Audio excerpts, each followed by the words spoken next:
கிறிஸ்துவுக்குள் மிகவும் பிரியமான சகோதர சகோதரிகளே, இயேசு கிறிஸ்துவின் நாமத்தினாலே உங்கள் யாவருக்கும் எனது அன்பின் நல்வாழ்த்துதலையும் வணக்கத்தையும் தெரிவித்துக் கொள்கிறேன்.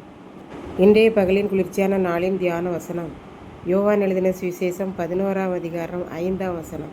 இயேசு மார்த்தாளிடத்திலும் அவளுடைய சகோதரியின் இடத்திலும் லாசருவின் இடத்திலும் அன்பாயிருந்தார். இயேசுவை யூதர்களாகிய பரிசேயர்கள் கல்லெறிய தங்கள் கைகளில் கற்களை எடுத்தார்கள். அதனால் அவர்களை விட்டு கடந்து போய் யோர்தானுக்கு அக்கறையிலே தங்கினார். ஜனங்கள் அவரை தேடி போய் அவரிடத்தில் விசுவாசம் வைத்தார்கள். அதன் பின்பு மரியாளும் அவள் சகோதரியாகிய மார்த்தாளும் இருந்த பெத்தானியாவிலே லாசரு எண்ணப்பட்ட அவர்களது சகோதரன் வியாதியாயிருந்தான். கர்த்தருக்கு பரிமள தைலம் பூசி தன் தலைமயிரினால் துடைத்தவள் இந்த மரியாள்தான். அதன் மூலமாக இயேசுவினிடத்தில் பாவ மன்னிப்பை பெற்றுக்கொண்டாள். இவள் செய்த அநேக பாவங்கள் மன்னிக்கப்பட்டது என்றார். அவளுடைய சகோதரனாகிய லாசரு வியாதிப்பட்டிருந்தான். அப்போது அவனுடைய சகோதரிகள் இயேசுவுக்கு ஆள் அனுப்பி, நீர் சிநேகிக்கிற லாசரு வியாதியாயிருக்கிறான், உடனே வாரும் என்று சொல்லி அனுப்பினார்கள். லாசரு வியாதியாயிருக்கிறான் என்பதை இயேசு கேள்விப்பட்டதும், இந்த வியாதி சாகிற நிலைமைக்கு போகாது, தேவனுடைய மகிமை விளங்குவதற்கு ஏதுவான வியாதிதான் என்று அறிந்து தான் இருந்த இடத்திலே மேலும் 2 நாட்கள் தங்கினார். தன்னுடைய சீசர்களிடம், லாசரு வியாதியாயிருக்கிறான், தேவனுடைய மகிமை விளங்கப் போகிறது என்று கூறினார். நமக்கு ஒரு வியாதி வந்தாலோ அல்லது உடலுக்கு சரியில்லையே என்றாலோ உடனே நாம் மருத்துவரிடம் போவோம். இல்லை என்றால் ஏதேனும் மருந்துகளை அவித்து குடிப்போம். ஆனால் இங்கே பாருங்கள், லாசரு வியாதியாயிருக்கிறான், நீர் வந்து உமக்கு பிரியமானபடி செய்யும் என்று இயேசுவுக்கு தகவல் தெரிவிக்கிறார்கள் என்று பார்க்கின்றோம். இவர்கள் தங்கள் வாழ்விலே எதுவாயிருந்தாலும் அதை முதலாவது தேவனுக்கு தெரியப்படுத்துகிற ஒரு குடும்பமாக இருக்கிறார்கள் என்று பார்க்கின்றோம்.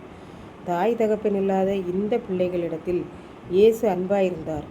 இயேசுவால் மிகவும் நேசிக்கப்பட்ட குடும்பம் என்று பார்க்கின்றோம். இந்த 3 பிள்ளைகளும் தங்களுக்கு வருகிற நன்மையானவைகள் தீமையானவைகள் எல்லாவற்றையும் முதலாவது இயேசுவோடு பகிர்ந்து கொண்டு வாழுகிறார்கள் என்பதாக கற்றுக்கொள்கிறோம். இயேசுவால் நேசிக்கப்படுகிற அன்பு கூறுகிற குடும்பத்திலும் வியாதி கஷ்டங்கள் எல்லாம் வருகிறது என்றும் பார்க்கின்றோம். இப்படித்தான் ஒரு காகம் தன்னுடைய கூட்டில் முட்டைகளை இட்டு குஞ்சுகள் பொரித்து விட்டது.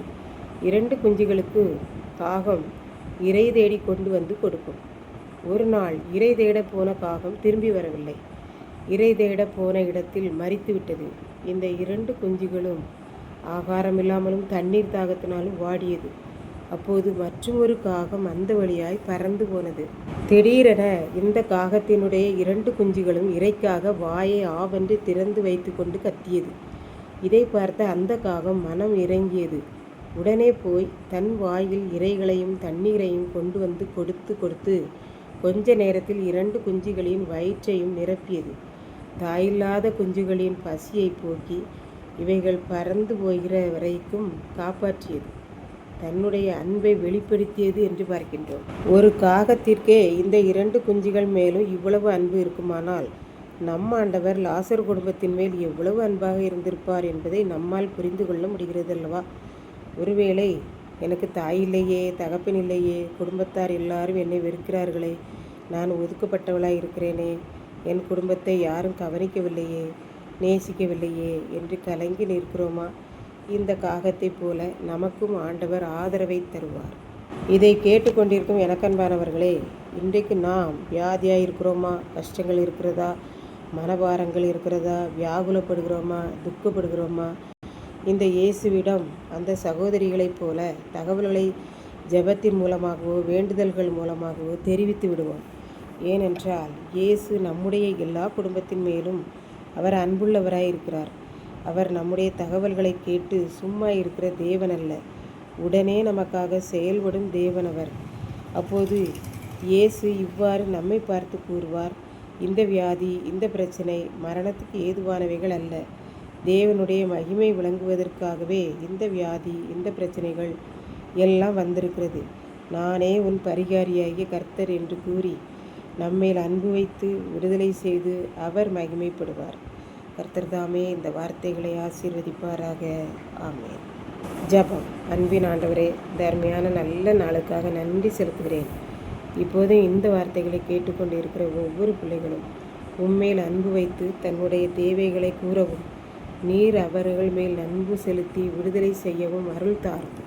இயேசு கிறிஸ்துவின் மூலம் தாழ்மையோடு வேண்டிக் கொள்கிறேன் பிதாவே. ஆமென்.